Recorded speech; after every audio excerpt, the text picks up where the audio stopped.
नमस्कार मित्रांनो, स्वागत आहे तुमचं आजच्या व्हिडिओमध्ये. तर आजचा व्हिडिओ खूप खास होणार आहे, कारण की राज्यातील लाखो शेतकरी बंधू आणि भगिनींसाठी एक मोठी खुशखबर आहे. होय, महाराष्ट्र सरकारने लवकरच 35,000 कोटी रुपयाची शेतकरी कर्जमाफी योजनेसाठी आणण्याच्या तयारीत आहे. कर्जबाजारी शेतकऱ्यांना मोठा दिलासा मिळणार आहे. थकीत कर्जदारांसाठी 20,000 कोटी आणि नियमित कर्ज भरणाऱ्यांसाठी 15,000 कोटीचे प्रोत्साहन आहे. हे सगळं कधी होणार? अर्थसंकल्पात घोषणा होण्याची शक्यता आहे का? प्रवीण सिंग परदेशी समितीचा अहवाल कधी येणार आणि 30 जून 2026 पर्यंत प्रक्रिया पूर्ण होईल का? असे भरपूर प्रश्न तुमच्या मनात आले असतील. तर आपण सगळ्या प्रश्नांची एक एक करून उत्तरं देणार आहोत आजच्या व्हिडिओमध्ये. सगळं डिटेलमध्ये आजच्या व्हिडिओमध्ये आपण सविस्तर सांगतो. ठीक आहे, व्हिडिओ शेवटपर्यंत पहा. लाईक करा, सबस्क्राईब करा आणि बेल आयकॉन प्रेस करून फॉलो नक्की करून घ्या. ठीक आहे, तर अपडेट तुमच्यापर्यंत लगेच पोहोचतील. तर चला सुरू करूया.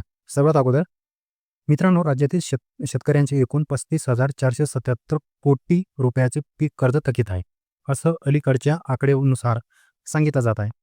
हे कर्ज हजारो शेतकऱ्यांच्या डोक्यावर आहे. अवकाळी पाऊस, अतिवृष्टी, बाजारभाव कमी यामुळे शेतकऱ्यांना कर्जाच्या जाळ्यात अडकले आहेत. महायुती सरकारने निवडणुकीत कर्जमाफीचं आश्वासन दिलं होतं आणि आता ते पूर्ण करण्यासाठी गांभीर्याने काम सुरू आहे. मुख्यमंत्री आणि देवेंद्र फडणवीस आणि बच्चू कडू यांनी इतर शेतकरी नेत्यांच्या आंदोलनानंतर स्पष्ट केले की 30 जून 2026 पर्यंत कर्जमुक्तीची प्रक्रिया पूर्ण होईल. कृषी मंत्री दत्तात्रय भरणे यांनीही सांगितलं की 30 जून पूर्वीच अंतिम निर्णय घेतला जाईल आणि सुमारे 25 लाख शेतकऱ्यांना या योजनेचा लाभ मिळतो.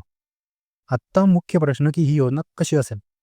सरकारने प्रवीण सिंग परदेशी माजी IAS अधिकारी आणि MITRI चे CEO यांच्या अध्यक्षतेखाली एक उच्चस्तरीय समिती नेमली आहे. या समितीत कृषी, बँकिंग, जलसंपदा, IT विभागाचे वरिष्ठ अधिकारी आहेत. समितीचं काम आहे की राज्यातील थकीत कर्जाची नेमकी आकडेवारी गोळा करणं.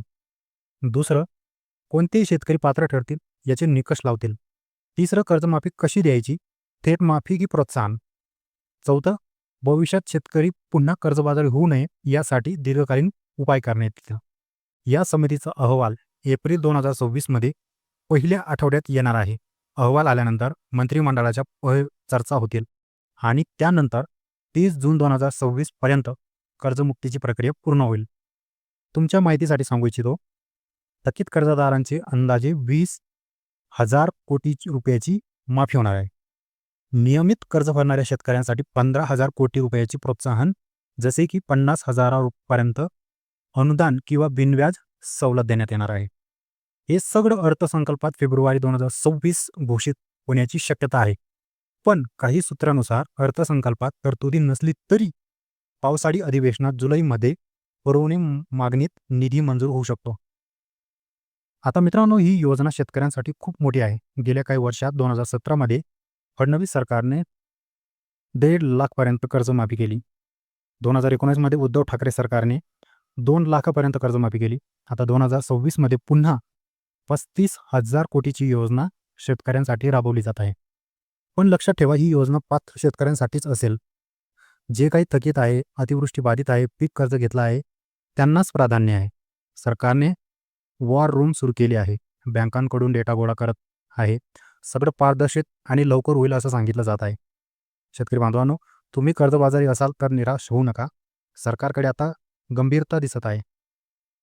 मित्रांनो, ही माहिती तुम्हाला कशी वाटली? कमेंट करून नक्की सांगा.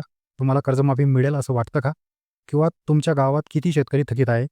आणि अपडेटसाठी चॅनल सबस्क्राईब करा, व्हिडिओ शेअर करा, जेणेकरून सर्व बंधूंपर्यंत माहिती पोहोचेल. आणि फेसबुकवर, इंस्टाग्रामवर व्हिडिओ पाहताल तर फॉलो करून घ्या. धन्यवाद. जय जवान, जय किसान. पुढच्या व्हिडिओमध्ये भेटू. तोपर्यंत नमस्कार.